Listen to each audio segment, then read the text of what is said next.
전 세계가 경악을 금치 못하는 사상 초유의 사태가 벌어졌습니다. 지구상에서 가장 폐쇄적이고 잔혹한 북한.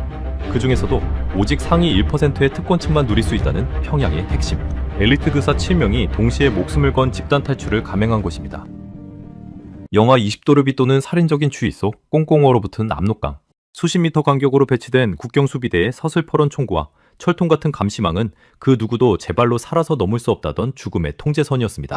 단 한 발자국만 실수해 발각되어도 그 즉시 일가족 전체가 무자비하게 총살당하는 끔찍하고 절망적인 위기.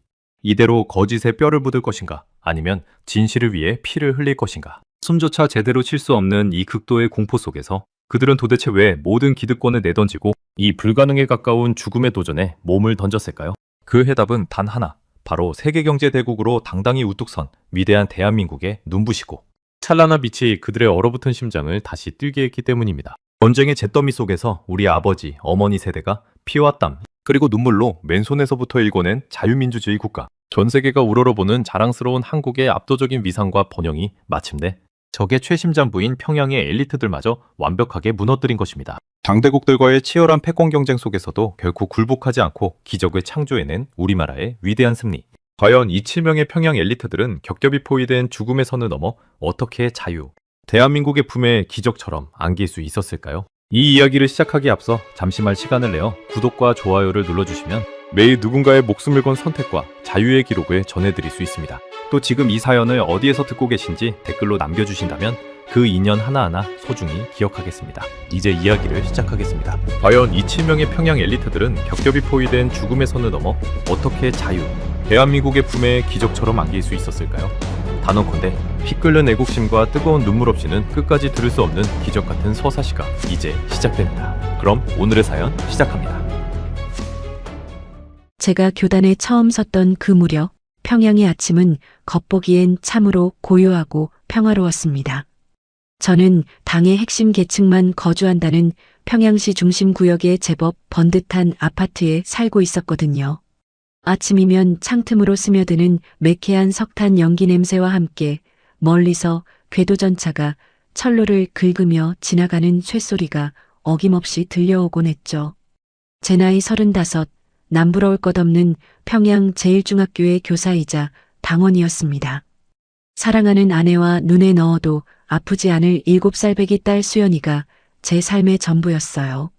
매일 아침 자리에서 일어나면 가장 먼저 벽에 걸린 김일성, 김정일 부자의 초상화를 향해 정성스레 허리를 굽혀 인사를 올리는 것으로 하루를 시작했습니다. 그건 단순히 강요된 의식이 아니라 제 뼛속 깊이 각인된 당연한 삶의 방식이었으니까요. 당시 북한 사회에서 제1중학교 교사라는 직책은 굉장한 특권이었습니다. 텔레비전이나 신문에서는 연일 우리식 사회주의의 우월성을 찬양하는 선전이 흘러나왔고 저는 그 달콤한 거짓말을 추호의 의심도 없이 믿었어요. 지방에서는 고난의 행군 여파로 사람들이 풀뿌리를 캐먹다 굶어 죽어간다는 흉흉한 소문이 간혹 평양까지 흘러들기도 했지만 저는 애써 귀를 닫았습니다. 저희 가족은 운이 좋게도 국가로부터 매달 정해진 날짜에 쌀과 옥수수를 배급받을 수 있었거든요. 명절이 다가오면 빳빳하게 얼어붙은 돼지고기 한 덩이와 식용유 한 병, 그리고 사과 몇 알이 특별 공급으로 나오기도 했죠. 아내가 그 돼지고기를 비계까지 싹싹 긁어다 끓여준 멀건 고깃국을 온 가족이 둘러앉아 떠먹을 때면 저는 세상에 이보다 더 큰 행복은 없을 거라고 굳게 믿었습니다. 참으로 어리석고 순진했던 시절이었죠. 출근길에 나서면 붉은 글씨로 쓰인 거대한 선전 구호들이 거리를 가득 메우고 있었습니다. 경애하는 장군님 결사옹위하자, 조선노동당 만세 같은 구호들 아래로 출근을 재촉하는 사람들의 무표정한 얼굴들이 쟁걸음으로 스쳐 지나갔어요. 저는 가슴에 붉은 김일성 초상의장을 자랑스럽게 달고 낡은 자전거 페달을 밟으며 학교로 향했습니다.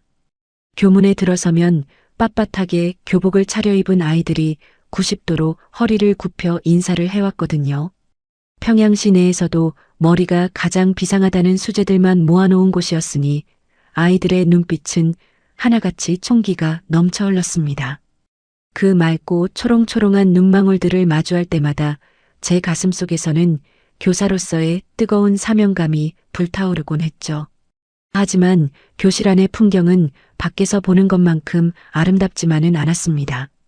저는 아이들에게 수학과 물리를 가르쳤지만 순수한 학문만을 가르칠 수는 없었어요. 모든 수업의 첫머리와 끝에는 반드시 위대한 수령님들의 혁명 역사를 찬양하는 내용을 억지로 끼워 넣어야만 했거든요. 예를 들어 포물선 방정식을 가르칠 때도 미제 승냥이들의 군함을 격침하기 위해 우리 인민군대의 포탄이 날아가는 궤적을 계산해 보자는 식의 끔찍한 예문을 사용해야 했습니다. 아무리 복잡한 미적분 공식이라도 결국은 당의 위대함으로 결론지어야 하는 기형적인 교육이었죠. 속으로는 이게 도대체 수학과 무슨 상관인가 하는 답답함이 밀려왔지만 단 한 번도 겉으로 내색한 적은 없습니다. 교실 벽마다 걸려있는 초상화의 시선과 언제 어디서 누가 나를 감시하고 밀고 할지 모른다는 숨막히는 공포가 제 목을 옥죄고 있었으니까요. 오후 일과가 끝나면 우리 교사들에게는 가장 고통스러운 시간이 기다리고 있었습니다. 바로 생활총화 시간이었죠. 퀴퀴한 먼지 냄새가 나는 좁은 교무실에 전 교직원이 둥글게 모여 앉아 서로의 잘못을 헐뜯고 비판하는 끔찍한 사상투쟁의 장이었습니다. 저는 지난주 수업 준비를 하면서 당의 유일사상 체계를 깊이 있게 연구하지 못하는 과오를 범했습니다. 이렇게 먼저 자신의 죄를 고백하고 나면 곁에 앉은 동료를 향해 날선 비판의 화살을 쏘아 올려야 했어요. 김동진은 어제 출근길에 당의 구호 문구 앞을 지나며 고개를 숙이지 않았습니다. 이는 혁명적 수령관이 투철하지 못한 증거입니다. 살기 위해서는 어제까지 웃으며 밥을 나눠 먹던 동료의 등에 비수를 꽂아야만 했습니다.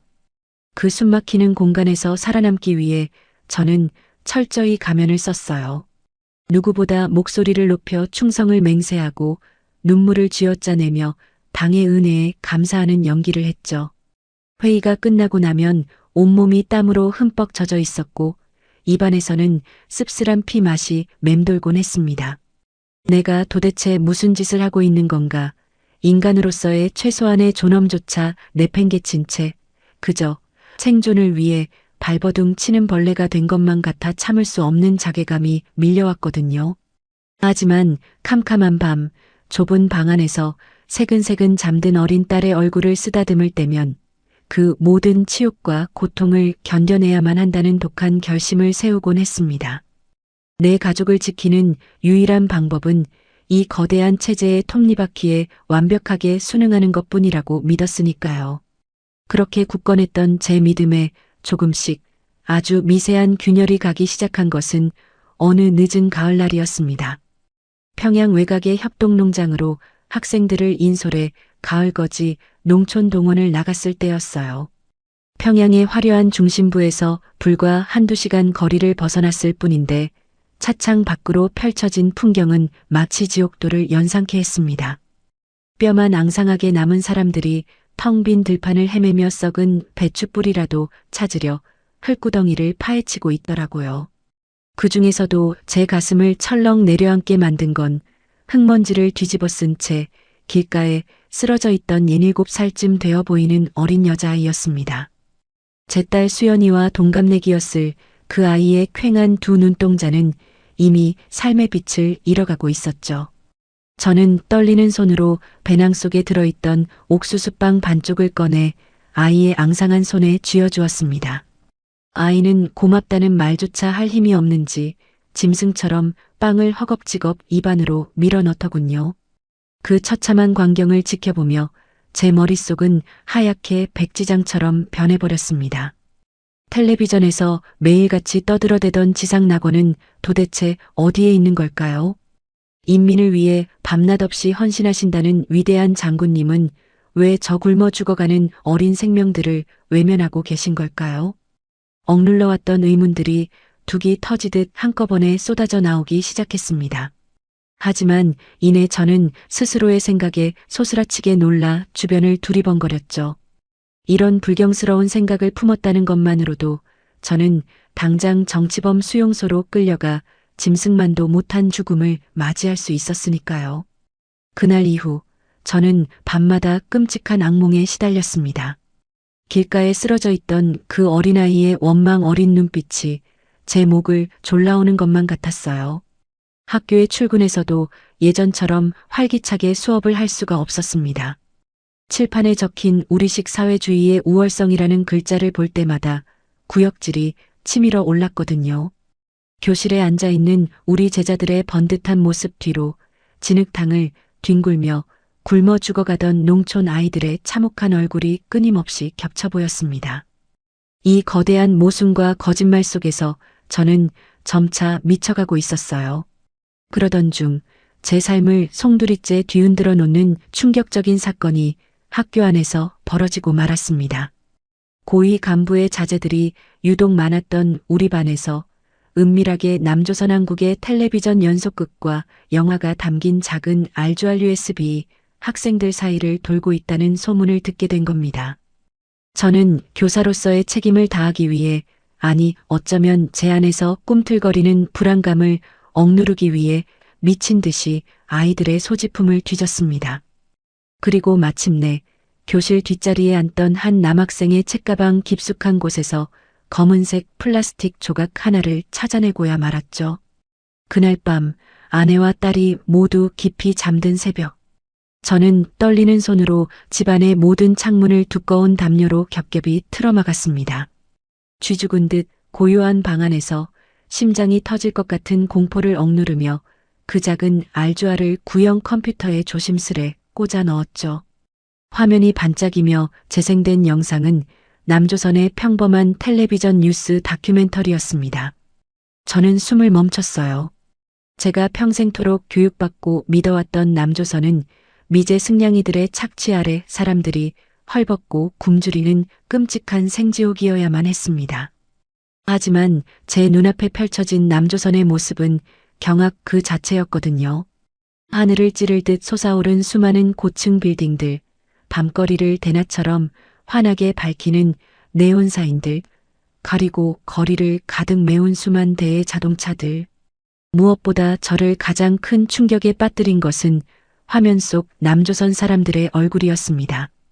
공원에서 여유롭게 개를 산책시키는 노인들, 화려한 옷을 입고 환하게 웃으며 거리를 걷는 젊은이들의 표정에는 그 어떤 그늘도 두려움도 없었어요. 심지어 텔레비전에 나온 평범한 시민들이 나라의 대통령을 향해 거침없이 손가락질하며 비판을 쏟아내는 장면에서는 제 눈을 의심할 수밖에 없었습니다. 저렇게 높은 사람을 욕하고도 무사할 수 있다니, 당장 보위부에 끌려가 총살을 당해도 모자랄 일인데 남조선 사람들은 너무나도 당연하다는 듯이 자유를 누리고 있었던 겁니다. 그 짧은 30분짜리 영상이 끝난 후 저는 컴퓨터 앞을 떠나지 못하고 한참을 멍하니 주저앉아 있었습니다. 뺨을 타고 뜨거운 눈물이 하염없이 흘러내렸죠. 그 눈물은 그동안 철저하게 속아 살아온 제 어리석은 인생에 대한 분노이자 저토록 눈부신 자유와 번영을 누리고 있는 남녘계 동포들에 대한 처절한 질투였습니다. 우리는 대체 무엇을 위해 이 거대한 감옥에 갇혀 굶어 죽어가면서도 수령만세를 외쳐야만 했단 말인가. 내 조국은 가난한 것이 아니라 썩어빠진 것이었고, 혁명이라는 이름 뒤에 숨어 인민들의 피를 빨아먹는 거대한 사기극에 불과하다는 끔찍한 진실을 온몸으로 깨닫는 순간이었습니다. 날이 밝아오고 창밖으로 희스름한 아침 햇살이 스며들 때쯤 저는 더 이상 어제의 평양 엘리트 교사가 아니었습니다. 제 안의 모든 것이 무너져 내렸고 그 폐허 위에는 체제에 대한 지독한 증오와 환멸만이 앙상하게 남겨져 있었거든요. 하지만 날이 밝으면 저는 다시 붉은 넥타이를 메고 교실로 들어가 아이들을 향해 세상에서 가장 뻔뻔한 거짓말을 늘어놓아야만 합니다. 이 끔찍한 이중 생활을 내가 과연 언제까지 견뎌낼 수 있을까? 저 거대한 위선의 장벽 너머 진짜 세상의 빛을 보아버린 제 눈을 이제는 다시 가릴 수가 없게 되어버린 겁니다. 그리고 제 주변에는 저와 똑같은 절망과 각성의 눈물을 삼키고 있던 동료들이 서서히 그 진짜 모습을 드러내기 시작하고 있었습니다. 남조선왕국의 찬란한 발전상을 두 눈으로 확인한 그날 밤 이후 제 삶은 그야말로 완벽한 생지옥으로 변하고 말았습니다. 아침이 밝아오면 저는 다시 위선과 가식의 두꺼운 가면을 뒤집어 쓴 채 교단에 서야만 했거든요.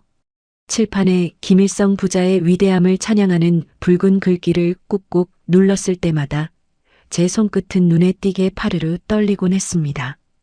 그 맑고 초롱초롱한 눈망울로 저를 우러러보는 어린 제자들에게 세상에서 가장 새빨간 거짓말을 주입하고 있다는 끔찍한 죄책감이 매일같이 제 숨통을 옥죄어 왔죠.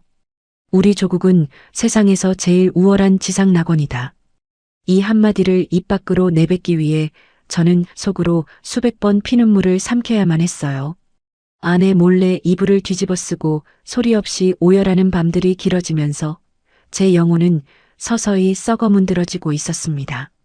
그러던 중 이 위태로운 이중생활마저 산산조각 내버리는 참혹한 사건이 우리 학교 한복판에서 벌어지고 맙니다. 늦은 가을비가 뼛속까지 시리게 내리던 어느 음산한 오후였어요. 갑자기 귀를 찢는 듯한 비상 사이렌이 울리더니 전 교직원과 학생들에게 운동장으로 집합하라는 긴급 지시가 떨어졌습니다. 비를 맞으며 도열한 3,000명의 인파 위로 무거운 공포의 침묵이 짓눌렀거든요.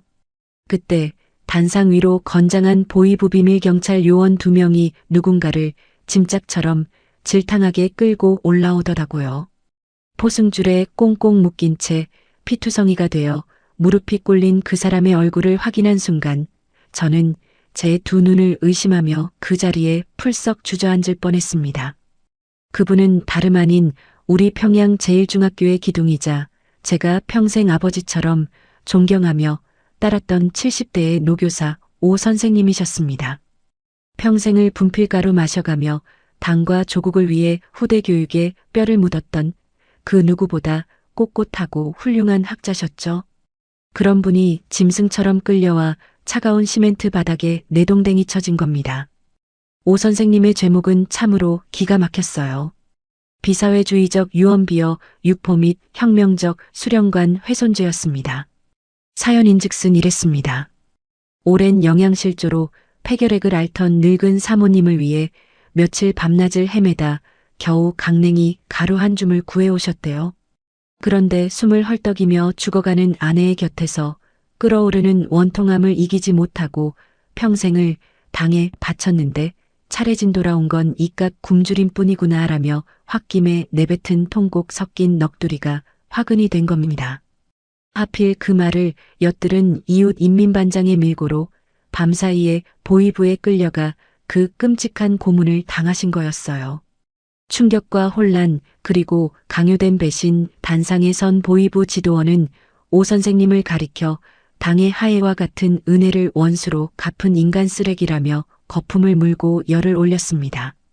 그리고 이어지는 지시는 제 이성을 완전히 마비시켜버렸죠.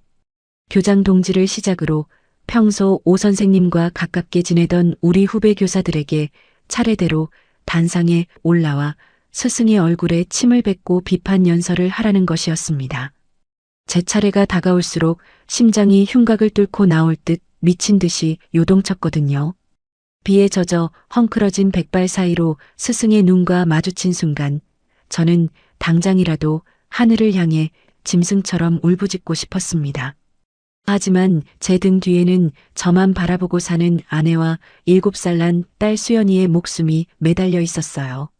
여기서 조금이라도 동정하는 기색을 보였다간 우리 가족 모두가 쥐도 새도 모르게 정치범 수용소로 끌려가 파리 목숨처럼 죽어갈 것이 너무나도 뻔했습니다. 저는 질끈 눈을 감고 단상으로 걸어 올라갔습니다. 마이크를 부여잡은 제 두 손은 사시나무 떨듯 바들바들 떨리고 있었죠. 오 동지는 수령님들의 숭고한 뜻을 저버린 추악한 배신자입니다. 억지로 쥐어짜낸 제 피 끓는 목소리가 텅 빈 운동장에 쩌렁쩌렁 울려 퍼졌습니다. 제 입으로 늙은 스승의 심장에 비수를 꽂아 넣는 그 순간 제 영혼은 이미 갈갈이 찢겨나가 흔적조차 남지 않았어요. 그런데 고개를 떨구고 계시던 오 선생님께서 희미하게 고개를 들어 저를 바라보시더군요. 원망은커녕 오히려 붉게 충혈된 눈으로 아주 슬프고도 따뜻한 미소를 지어 보이셨습니다. 마치 나는 괜찮다. 어떻게든 살아남아라. 내 잘못이 아니다라고 위로해 주시는 것만 같았거든요. 그날 이후 오 선생님은 어디론가 흔적도 없이 끌려가셨고 2번 다시 세상의 모습을 드러내지 못하셨습니다. 평생을 헌신한 조국이 굶어 죽어가는 아내를 보며 흘린 늙은 교사의 눈물 한 방울조차 반역으로 몰아 철저히 압살해버린 겁니다. 은밀한 깨달음과 위험한 생각들 그날 밤 저는 집으로 돌아와 화장실 문을 걸어 잠그고 수도꼭지를 크게 튼 채 소리 없는 통곡을 토해냈습니다. 주먹으로 차가운 타일 바닥을 내리치며 뼈마디에 피가 맺히도록 울었어요. 그때 처음으로 뼈저리게 알았습니다. 우리가 맹목적으로 충성하며 사는 이곳은 정상적인 국가가 아니라 거대한 도살장이라는 사실을요. 지도자는 인민의 인자한 어버이가 아니라 우리의 피와 살을 뜯어먹고 군림하는 끔찍한 독재자이자 흡혈귀일 뿐이었습니다. 저 남녘 땅의 사람들은 텔레비전에 나와 나라의 대통령을 향해 삿대질을 하고도 환하게 웃으며 거리를 활보하는데 우리는 아내가 굶어 죽어간다는 한탄 한마디에 일가족이 몰살당하는 생지옥에 살고 있었던 겁니다. 이 극명하고도 잔혹한 현실의 대비가 제 남아있던 이성을 산산조각 내버렸죠. 그 후로 저는 지독한 인간 불신과 공포증에 시달려야 했습니다. 아시다시피 북한 사회는 3사람만 모여도 한 명은 반드시 보위부의 밀정이라는 말이 있을 정도로 거미줄 같은 감시망이 촘촘하게 쳐져 있거든요. 심지어 한밤중 잠꼬대로 무심코 뱉은 말 한마디 때문에 온 가족이 화물열차에 실려 수용소로 끌려갔다는 흉흉한 소문이 공공연한 사실로 받아들여지는 곳입니다. 저는 가장 사랑하는 아내 앞에서도 행여나 끔찍한 속마음을 들킬까봐 입을 굳게 다물었어요. 학교에서는 누구와도 눈을 마주치지 않으려 땅바닥만 보고 걸었습니다. 의심을 품는 것 자체가 가장 큰 사형 선고가 되는 사회에서 제 머릿속에 자라난 이 위험한 생각들은 언제 터질지 모르는 시한폭탄과도 같았으니까요. 하루하루 피가 말라 들어가는 처절한 숨바꼭질이 시작된 겁니다. 어둠 속에서 만난 동지들, 그리고 삶의 변화 그렇게 극도의 고립감 속에서 미쳐가고 있을 무렵 뜻밖의 구원의 손길은 가장 가까운 곳에서 찾아왔습니다. 평소 저와 호영호재하며 친형제처럼 지내던 물리교사 김 선생이었죠. 김 선생 역시 오 선생님 사건 이후로 밥을 굶은 사람처럼 눈에 띄게 수척해져 있었습니다. 어느 늦은 저녁 학생들도 다 돌아가고 텅 빈 퀴퀴한 교무실에 우리 둘만 덩그러니 남게 된 적이 있었어요. 창밖을 한참 동안 멍하니 응시하던 김 선생이 갑자기 제 앞으로 다가오더니 낡은 담배 한 개비를 불쑥 내밀더라고요. 성냥 불을 붙이려는 그의 손끝이 저만큼이나 심하게 덜덜 떨리고 있었습니다. 이복의 동무. 김 선생이 잔뜩 쉰 목소리로 입을 뗐습니다. 나도 봤소. 자네가 압수했던 그 RGR USB 말이야. 그 남조선 영상. 순간 제 심장이 발밑으로 덜컥 내려앉았습니다. 보위부의 함정일지도 모른다는 극도의 공포가 정수리부터 발끝까지 찌릿하게 타고 내려왔거든요. 숨이 턱 막히고 눈앞이 노래졌습니다. 하지만 그의 퀭한 눈빛을 본 순간 저는 단번에 직감할 수 있었습니다. 저 붉게 충혈된 눈동자 속에 맺혀있는 처절한 절망과 슬픔이 저의 것과 완전히 똑같다는 것을요. 김 선생 역시 남조선의 그 찬란한 진실을 보아버렸고 무너져 내리는 세상 속에서 홀로 피눈물을 흘리고 있었던 겁니다. 우리는 약속이나 한 듯이 부둥켜 안고 소리 없이 흐느꼈습니다. 중년의 사내 둘이서 짐승처럼 어깨를 들썩이며 한참을 울었죠. 나 혼자만 미쳐가는 게 아니었다는 안도감, 그리고 이 거대한 감옥 속에서 마침내 진짜 속마음을 나눌 사람을 찾았다는 벅찬 감격이 뒤섞인 뜨거운 눈물이었습니다. 돌아갈 수 없는 선을 넘다 그날을 계기로 우리의 은밀하고도 위험천만한 탐색이 시작되었습니다. 평양 제1중학교라는 철통 같은 체제의 심장부 안에서 겉으로는 누구보다 충성스러운 당원인 척하지만 속으로는 진실에 목말라 피를 토하고 있는 동료들을 조심스럽게 찾아 나섰죠. 미세하게 흔들리는 눈빛 하나, 억눌린 한숨소리 하나에서 우리는 서로의 가슴속 깊이 숨겨진 분노를 기가 막히게 읽어낼 수 있었습니다. 그렇게 김 선생과 저를 포함해 뜻을 같이 하는 7명의 엘리트 교사들이 기적처럼 한데 모이게 되었습니다. 우리는 경비원의 눈을 피해 학교 뒷산의 으슥한 방공호 주변이나 캄캄한 교보제 창고에 숨어들어 은밀한 미래를 가지기 시작했어요. 이대로는 더 이상 살 수 없다. 아니, 이렇게 속으며 사는 건 짐승만도 못한 짓이다. 우리 7명의 가슴속에는 이미 걷잡을 수 없는 시뻘건 불덩이가 타오르고 있었습니다.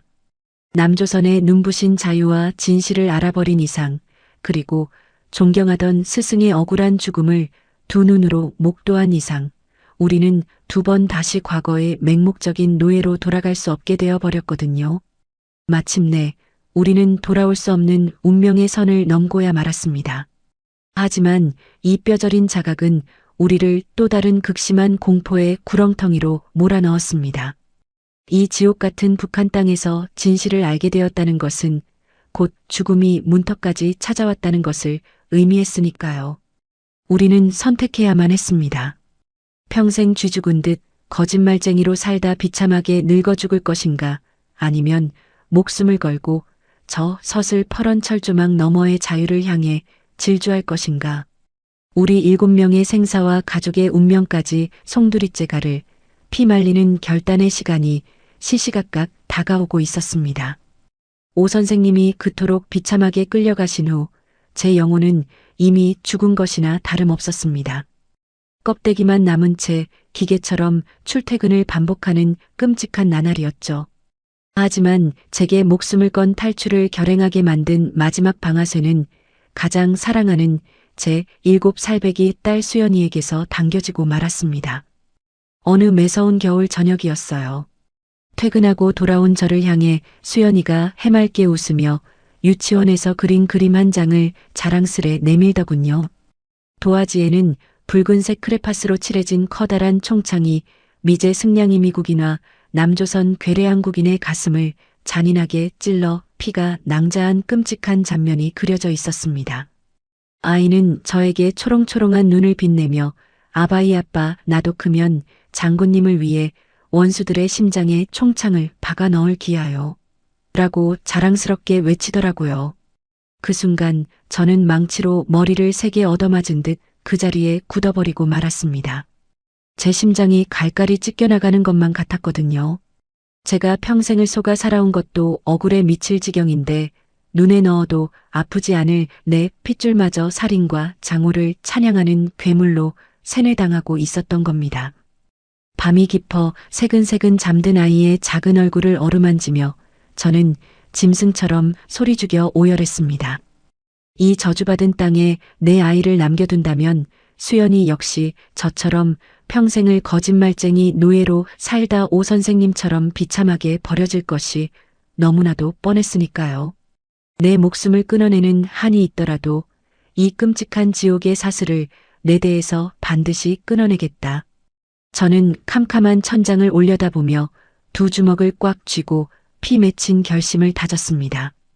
비록 지금은 아이 곁을 잠시 떠나야 하는 천벌을 받을지라도 남조선에 정착해 기필코 가족을 데려오겠다는 목숨 건 맹세를 한 것이죠. 다음 날 늦은 밤 저는 믿을 수 있는 김 선생을 비롯해 뜻을 함께하기로 한 동료 교사 5명을 은밀히 학교 뒤편의 폐창고로 불러 모았습니다. 희미한 달빛만 스며드는 그 차가운 시멘트 바닥에 우리 7명은 둥글게 머리를 맞대고 앉았어요. 제가 떨리는 목소리로 더 이상은 이렇게 못 살겠습니다. 두만강이든 압록강이든 넘읍시다라고 속삭였을 때 좁은 창고 안에는 무거운 정적이 흘렀습니다. 발각되면 본인은 물론이고 삼족이 멸문지화를 당하는 정치범 수용소행이었으니까요. 하지만 놀랍게도 그 누구도 반대하지 않더군요. 오히려 한 동료는 눈물을 훔치며 내 자식에게 이거지 같은 공화국 북한을 물려주느니 차라리 국경에서 총 맞아 죽는 게 낫소라며 제 손을 꽉 맞잡아 주었습니다. 그렇게 엘리트 교사 7명의 목숨을 건 집단 탈북 결의가 맺어지는 역사적이고도 끔찍한 순간이었습니다.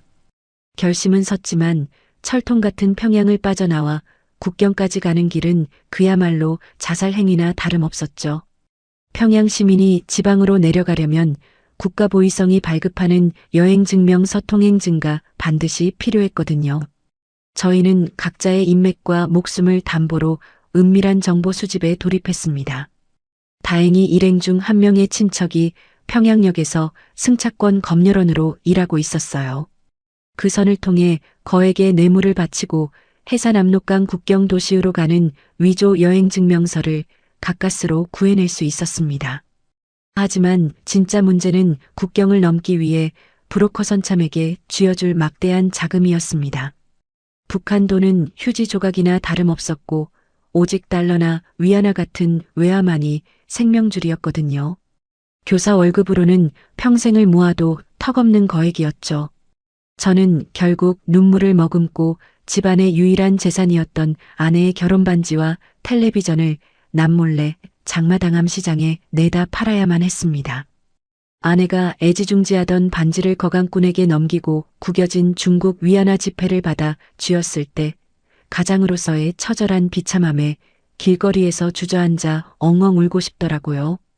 동료들 역시 집안의 식량 배급표부터 겨울옷까지 돈이 되는 것은 모조리 내다 팔며 피 말리는 자금 마련에 사활을 걸었습니다. 탈출 날짜는 달빛이 가장 어둡고 경비가 느슨해진다는 12월 말의 어느 금음날 밤으로 정해졌습니다. D-Day D-Day가 하루하루 다가올수록 피를 말리는 극도의 긴장감이 온몸을 짓눌렀어요. 교무실에 앉아 있어도 심장 뛰는 소리가 옆 사람에게 들릴까봐 숨조차 제대로 쉴 수 없었거든요. 하지만 그 모든 공포보다 저를 더욱 미치게 만든 것은 바로 아무것도 모른 채 저를 바라보는 아내와 딸을 두고 홀로 떠나야 한다는 뼈를 깎는 죄책감이었습니다. 7명이 동시에 움직이는 이 위험천만한 도주로에 노약자를 데려가는 것은 모두가 몰살당하는 길이라는 걸 너무나도 잘 알고 있었으니까요. 한국에 도착하자마자 브로커를 통해 반드시 가족을 데려오겠다고 수천 번 다짐했지만 당장 내일이면 생이별을 해야 한다는 사실이 제 가슴을 도려내는 듯했습니다. 마지막 전날 밤이었습니다. 저는 아내에게 해산 지역 학교로 며칠간 교육성 출장을 다녀오게 됐다며 떨리는 목소리로 거짓말을 했죠. 아내는 아무런 의심 없이 오히려 제 야윈 얼굴을 안쓰러워하며 밤새 아껴두었던 강냉이 가루를 반죽해 출장길에 먹을 떡을 쪄주더라고요. 솥에서 뿜어져 나오는 하얀 김 사이로 아내의 거칠어진 손등을 보는데 당장이라도 무릎을 꿇고 모든 사실을 고백하고 싶었습니다. 여보, 나 사실 돌아오지 못할 길을 가오. 제발 나를 용서해 주오. 목구멍까지 차오른 그 비통한 오열을 삼키느라 제 입술은 피가 날 정도로 짓물러 있었습니다. 새벽동이 트기 전 저는 이불을 걷어차고 잠투정을 하는 7살 수연이의 이마에 오랫동안 입을 맞췄습니다. 아이의 따뜻한 체온이 입술에 닿는 순간 굵은 눈물방울이 수연이의 뺨 위로 툭 떨어지고 말았어요. 아빠 금방 다녀올게. 우리 수연이 엄마 말씀 잘 듣고 있어야 해. 잠결에 웅얼거리며 고개를 끄덕이는 아이의 작은 손을 한참 동안 부여잡고 놓지 못했거든요. 방문을 열고 나서는 제 발걸음은 천근만근 무거웠습니다. 등 뒤에서 닫히는 낡은 아파트의 철문 소리가 마치 제 인생이 영원히 두 동강 나는 파열음처럼 귓가를 때렸습니다. 칼바람이 살을 애는 듯한 평양역 광장. 새벽 안개 속에서 약속이나 한 듯 두꺼운 속옷을 껴입은 동료 6명의 얼굴이 하나둘씩 모습을 드러냈습니다. 누구의 얼굴에도 핏기라곤 찾아볼 수 없었죠. 우리는 서로 눈빛만 교환할 뿐 단 한마디의 말도 섞지 않았습니다. 멀리서 우리를 해산으로, 즉 죽음과 자유의 경계선으로 데려다줄 야간 열차의 날카로운 기적 소리가 어둠을 찢으며 울려 퍼졌어요. 주머니 속에 든 위조 통행증을 꽉 쥐는 제 소나기에 땀이 흥건하게 배어났습니다. 자, 이제 주사위는 던져졌습니다. 발각되면 그 자리에서 총살당할 이 죽음의 열차에 우리 7명은 마침내 돌이킬 수 없는 첫 발을 내딛고야 말았습니다. 평양역을 출발한 낡은 열차는 밤새도록 기괴한 쇳소리를 내며 북쪽 국경을 향해 내달렸습니다. 창틈으로 스며드는 매서운 겨울바람에 온몸이 사시나무 떨듯 떨렸지만 솔직히 추위 따위는 느껴지지도 않았거든요. 우리 7명의 교사들은 객차 구석에 웅크린 채 서로의 창백한 얼굴만 힐끗거릴 뿐 누구 하나 입을 떼지 못했죠. 숨소리조차 크게 내면 기차 안을 제 집처럼 누비는 보위부 비밀 경찰 사복 요원들의 귀에 들어갈까봐 극도의 공포에 짓눌려 있었어요. 가장 피를 말렸던 순간은 평안남도를 지날 무렵 들이닥친 불시 검열이었습니다. 군화를 신은 무장군인 2명이 객차 문을 거칠게 열어젖히고 승객들의 신분증과 여행증명서 통행증을 샅샅이 뒤지기 시작하더라고요. 철창을 긁는 듯한 그 군화 발소리가 우리 쪽으로 한 걸음씩 다가올 때마다 심장이 식도 밖으로 튀어나올 것만 같았습니다. 제가 떨리는 손으로 거액의 뇌물을 주고 산 위조 증명서를 내밀었을 때 군인의 날카로운 눈초리가 제 얼굴과 종이를 번갈아 훑어보았거든요. 단 1초가 1년처럼 길게 느껴지는 끔찍한 찰나였습니다. 곁에 앉은 김 선생의 턱관절이 달달 떨리는 소리까지 제 귓가에 선명하게 들릴 정도였으니까요. 다행히 군인은 퉁명스럽게 서류를 돌려주고 다음 칸으로 넘어갔지만 저는 이미 식은 땀으로 온몸이 흠뻑 젖어 있었습니다. 꼬박 하루 꼬박 반나절을 달려 도착한 함경북도 해산의 공기는 평양과는 비교도 할 수 없을 만큼 살이 A도도 차가웠습니다. 체감온도 영하 30도를 밑도는 압록강의 칼바람이 마치 수천 개의 면도날처럼 저희의 얼굴을 난도질하는 듯했죠. 역전 앞 으슥한 골목에서 우리는 미리 약속된 브로커선 참아 은밀히 접선했습니다. 짐승의 털가죽을 뒤집어 쓴 브로커는 우리 7명의 숫자를 세어보더니 얼굴을 잔뜩 구기며 인원이 너무 많아 한 번에 넘기기엔 목숨을 걸어야 한다며 으름장을 놓더군요. 저희는 바짓가랑이라도 붙잡는 심정으로 품속 깊이 숨겨두었던 전 재산, 꼬깃꼬깃한 중국 위안화 다발을 그의 손에 모조리 쥐어주어야만 했습니다. 브로커의 안내를 따라 압록강 강둑에서 불과 200m 떨어진 허름한 농가에 숨어들었습니다. 국경수비대의 교대 시간인 새벽 2시까지 쥐 죽은 듯 기다려야 했거든요. 불 한 점 없는 캄캄한 방바닥에 7명의 중년 사내들이 서로의 체온에 의지에 다닥다닥 붙어 앉아 있었습니다. 창호지 문틈 너머로 국경수비대 군견들이 지저대는 소리와 장전 손잡이를 철컥거리며 순찰을 도는 군인들의 발소리가 선명하게 들려올 때마다 저는 치아가 부딪힐 정도로 덜덜 떨었어요. 이대로 문이 부서지며 총구가 불을 뿜을 것만 같은 상상에 미쳐버릴 지경이었습니다. 눈을 감으면 고향에 두고 온 아내의 웃는 얼굴과 딸 수연이의 잠든 모습이 아른거려 소리 없이 눈물만 뚝뚝 흘려보냈죠.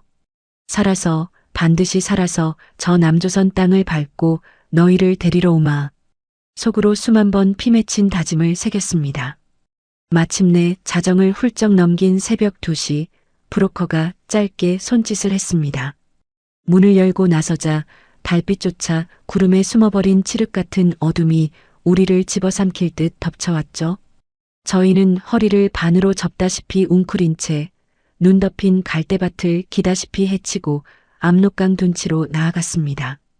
눈앞에 펼쳐진 압록강은 거대한 시커먼 얼음 괴물처럼 아가리를 벌리고 있었어요. 강폭은 100m 남짓이었지만 그 너머는 살아서는 갈 수 없는 다른 세상이었죠. 지금부터 뛰지 말고 엉금엉금 기어서 건넌다. 소리내면 다 같이 죽는 기다.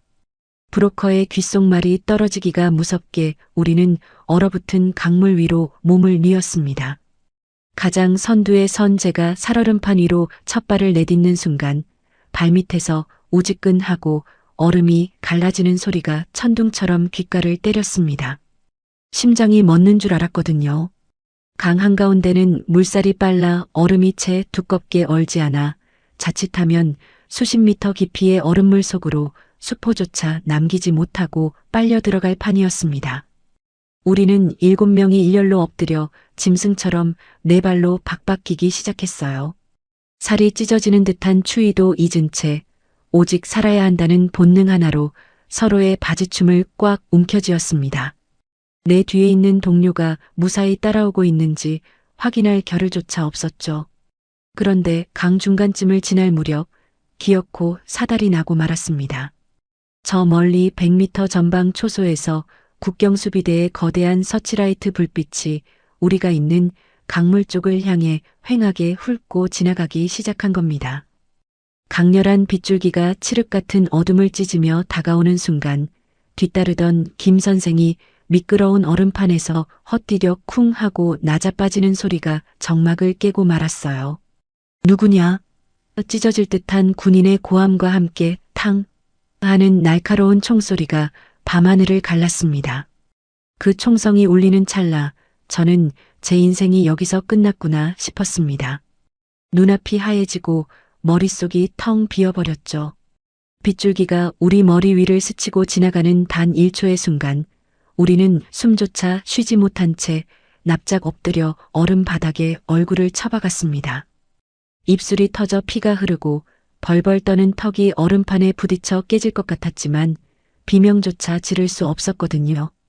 다행히 짙게 깔린 물안개 덕분에 수비대의 시야가 가려졌는지 불빛은 아슬아슬하게 우리를 비껴 다시 다른 곳으로 돌아갔습니다. 브로커가 다급하게 허리춤을 끌어당기며 속삭이더라고요. 빨리 안기고 뭐하네. 당장 뛰라. 그때부터는 기는 것이 아니라 거의 구르다시피 눈밭을 향해 내달렸습니다. 가슴이 터질 듯한 숨가쁨과 뒤통수에 총알이 꽂힐지도 모른다는 극도의 공포 속에서 짐승처럼 허우적거리며 무틀 향해 손을 뻗었죠.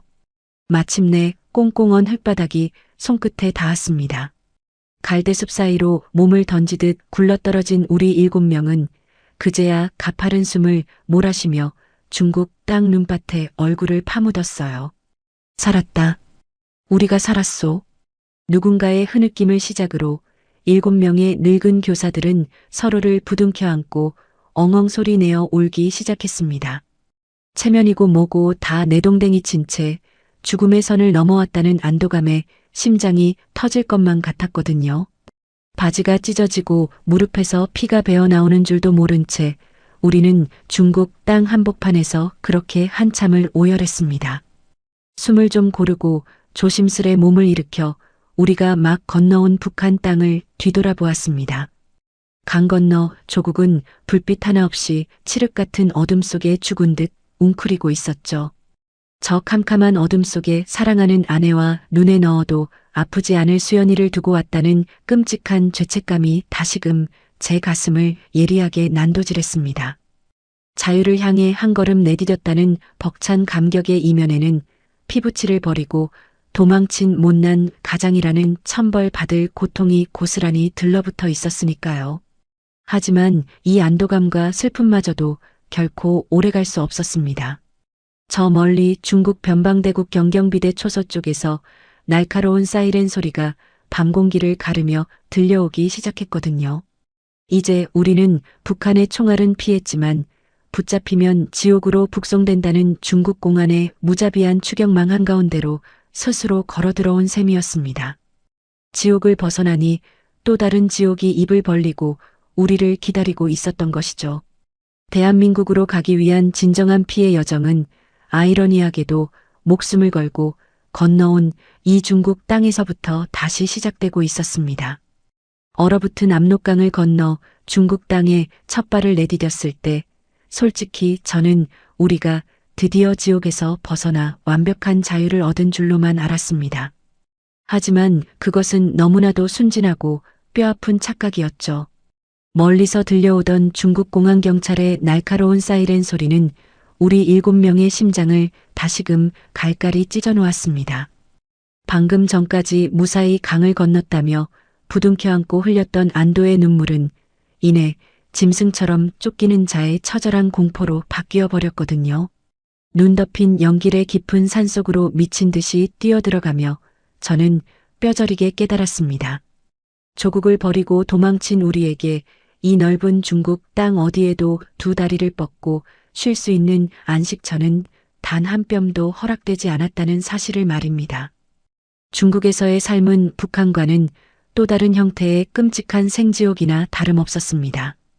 신분증 하나 없는 불법 체류자 신세이다 보니 밝은 대낮에는 큰 길로 나설 엄두조차 내지 못했거든요.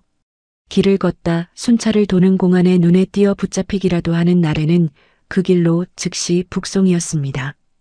북한으로 다시 끌려간다는 것은 단순히 감옥에 가는 것이 아니라 가족들 앞에서 짐승처럼 두들겨 맞다 공개 처형을 당하거나 쥐도 새도 모르게 정치범 수용소의 이슬로 사라진다는 것을 의미했으니까요. 그 숨막히는 공포 때문에 우리는 사람이 사는 마을을 피해 버려진 빈집이나 돼지우리에 숨어 지내며 뜬 눈으로 밤을 지새우곤 했습니다. 문 밖에서 발자국 소리만 들려도 숨이 턱턱 막혀와 제 입을 스스로 틀어막아야만 했죠. 무엇보다 견디기 힘들었던 것은 평양의 엘리트 교사라는 자부심으로 평생을 살아왔던 우리가 인간 이하의 쓰레기 취급을 받으며 착취당해야 했던 짐승 같은 현실이었습니다. 먹고 살기 위해 그리고 앞으로 나아갈 여비를 벌기 위해 우리 7명은 중국인 농장이나 공사장을 전전하며 뼈가 부서져라 일했어요. 분필만 잡던 부드러운 손으로 50kg이 넘는 시멘트 포대를 하루 종일 쪄나르고 남들이 꺼리는 악취나는 돼지똥을 치웠습니다.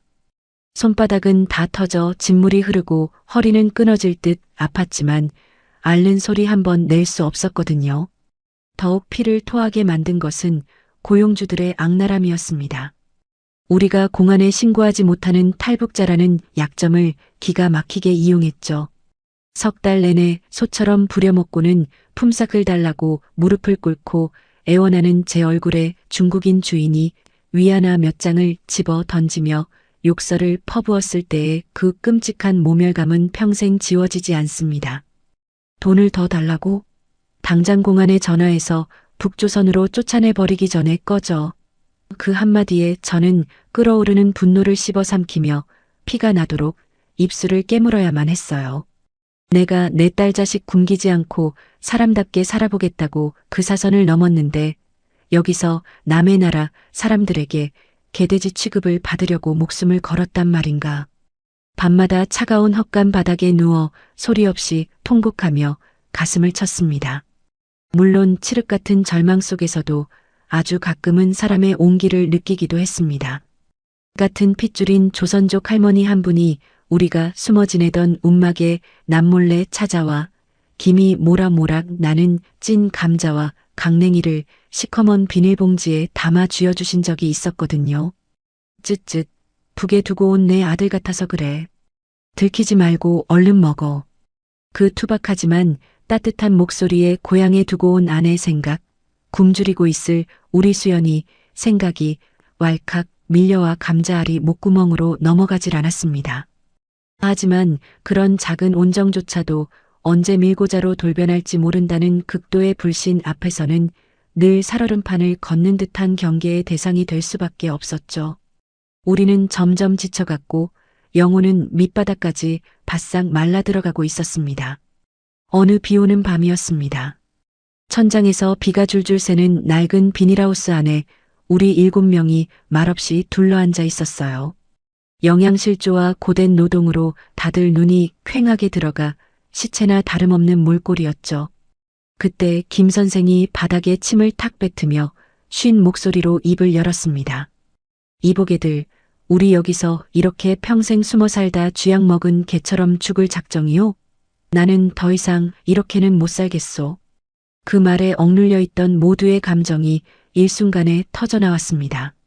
중국은 결코 우리의 종착지가 될 수 없다는 뼈저린 자각이 뇌리를 때렸거든요.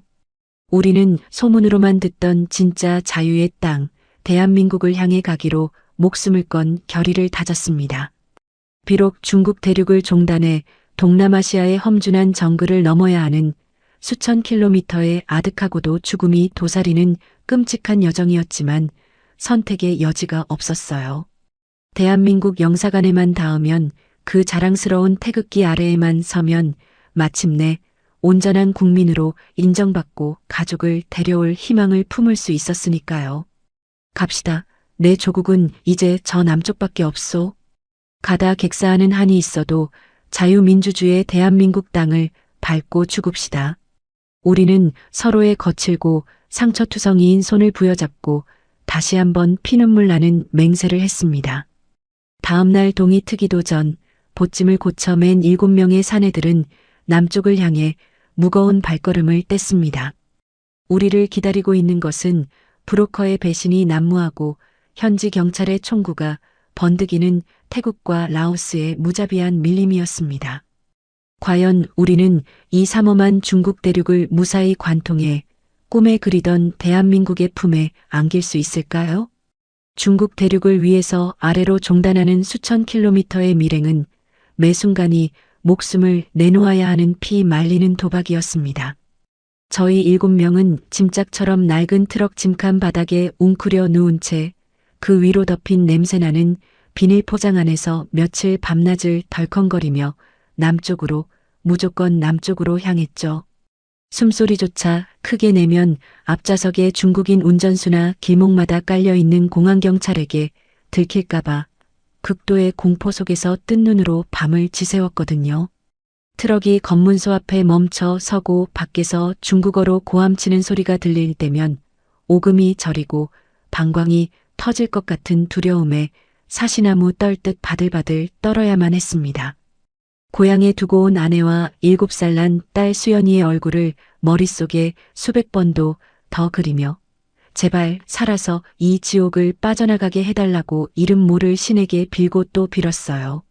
천신만고 끝에 중국의 남쪽 끝 국경에 다다랐을 때 우리를 기다리고 있는 것은 브로커의 탐욕과 동남아시아의 험준한 열대우림이었습니다. 칠흑 같은 어둠 속에서 메콩강의 거친 물살을 작은 쪽배 하나의 의지에 몰래 건넜을 때만 해도 이제 살았구나 싶었죠.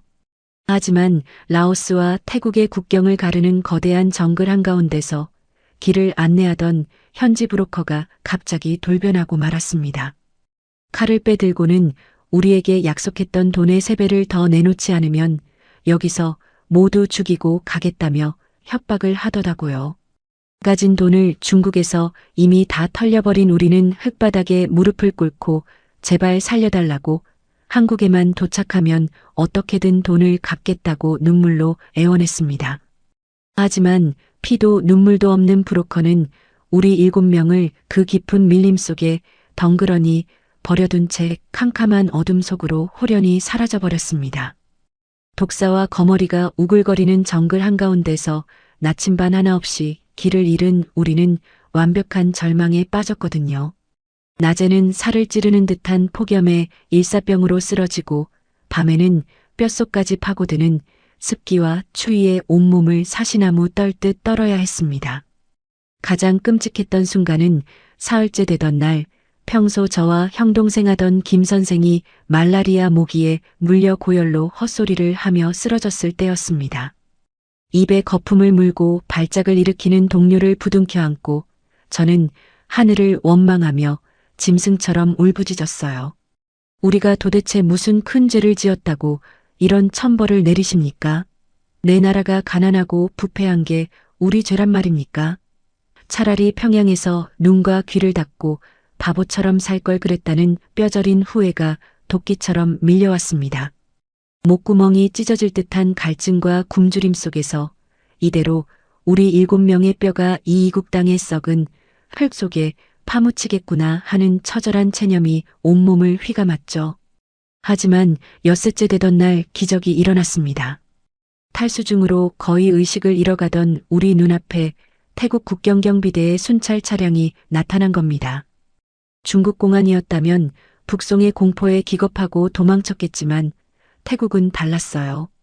제발 우리를 잡아가 달라고, 우리는 대한민국으로 가야 하는 탈북자라고 목이 터져라 외치며 순찰차 앞으로 미친 듯이 뛰어들었거든요.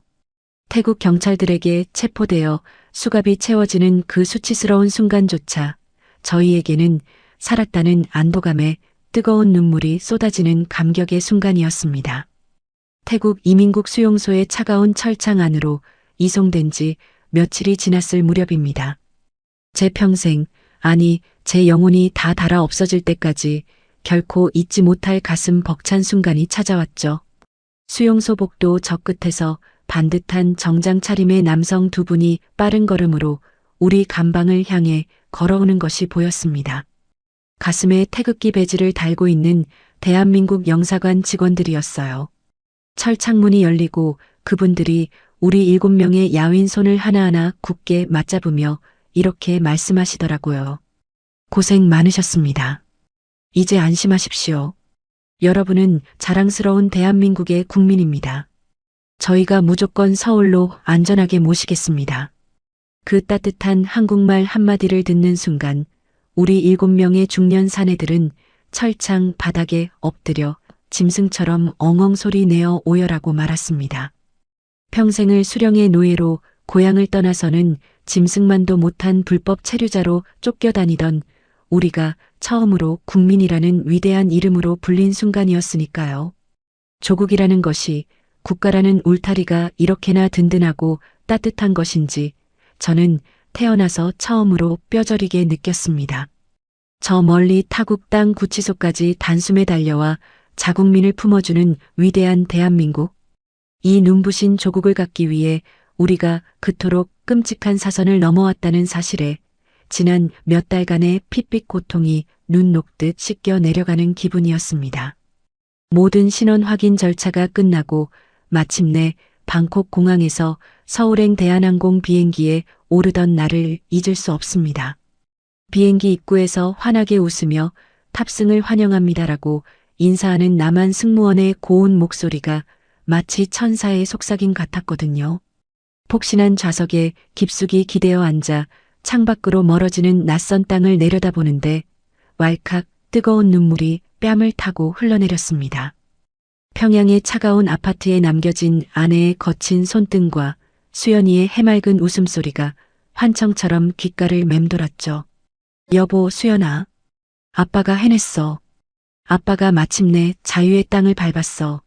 내 목숨을 걸고서라도 반드시 너희들을 이 따뜻하고 찬란한 빛의 세계로 데려올 테니 제발 그때까지 살아만 있어다오.